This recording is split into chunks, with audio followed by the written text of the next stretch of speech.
Hello Curious, how are you? Leo here again. Today you will know 10 curiosities about music.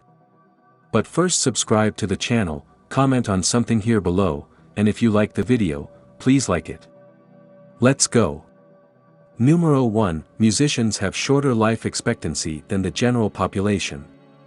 A study, conducted by a professor at the University of Sydney, entitled Stairway to H*LL, Life and Death in the Pop Music Industry, examined artist deaths that occurred between 1950 and June 2014.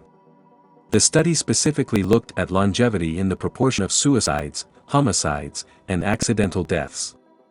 Longevity was determined by calculating the average age of death for each musician by gender and decade of their death.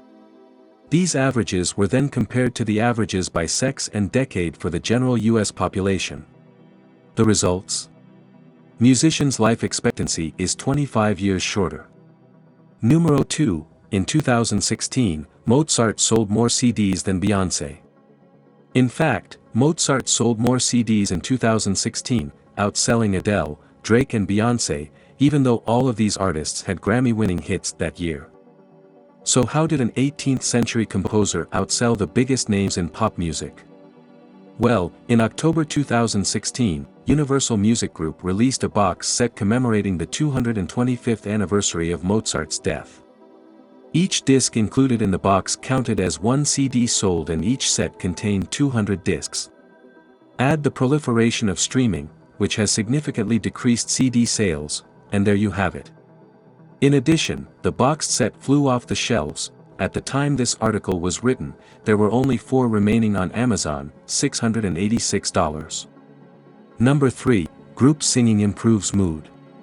Several studies have been conducted that prove that singing in a group offers numerous physical and emotional benefits. Researchers have found that singing is calming and, in fact, lifts moods. When you sing with others, the body releases feel-good hormones like oxytocin and reduces stress hormones like cortisol. Number 4, some people feel nothing at all about music. According to the results of a study conducted at the University of Barcelona, 5% of participants felt no emotion at all, no chills or wanting to tap their feet, when listening to music. Before you start calling these study subjects monsters, know that they are totally normal in other ways. They got pleasure from other things, like food and sex, and had no other obvious psychological problems. They were happy, healthy college students who naturally didn't care about any kind of music. Number 5, listening to music improves physical performance.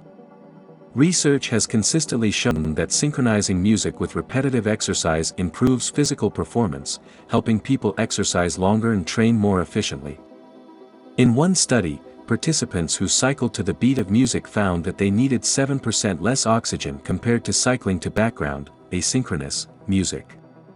In other words, music provides temporal cues that have the potential to make more efficient use of physical energy. Numero 6, Rod Stewart presented the greatest free concert of all time.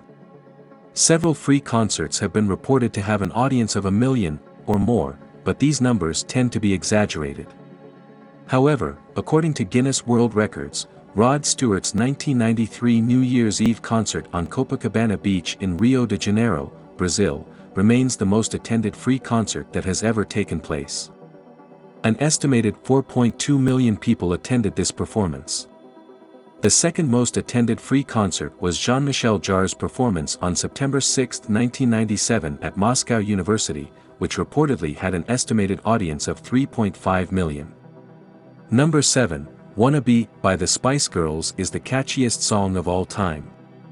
In 2014, a group of researchers from England's Museum of Science and Industry launched an online test called Hooked on Music to identify songs as quickly as possible. They found that Wannabe by the Spice Girls was the most catchy song. People were able to recognize it in about 2.3 seconds, which was well below the 5-second average for identifying other popular songs. Number 8, Finland has the highest number of metal bands per capita. Maybe headbanging is an effective way to keep warm. According to a Reddit user who created a map using data from Encyclopedia Metoi, Hadfield spent 144 days on the International Space Station recording his 11 original songs for his aptly titled album, Space Sessions, Songs for a Tin Can. Number 10, British Navy uses Britney Spears songs to scare pirates.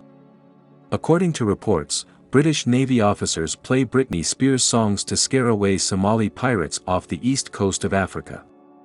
Her songs, Oops I Did It Again, and Baby One More Time are the songs that are used.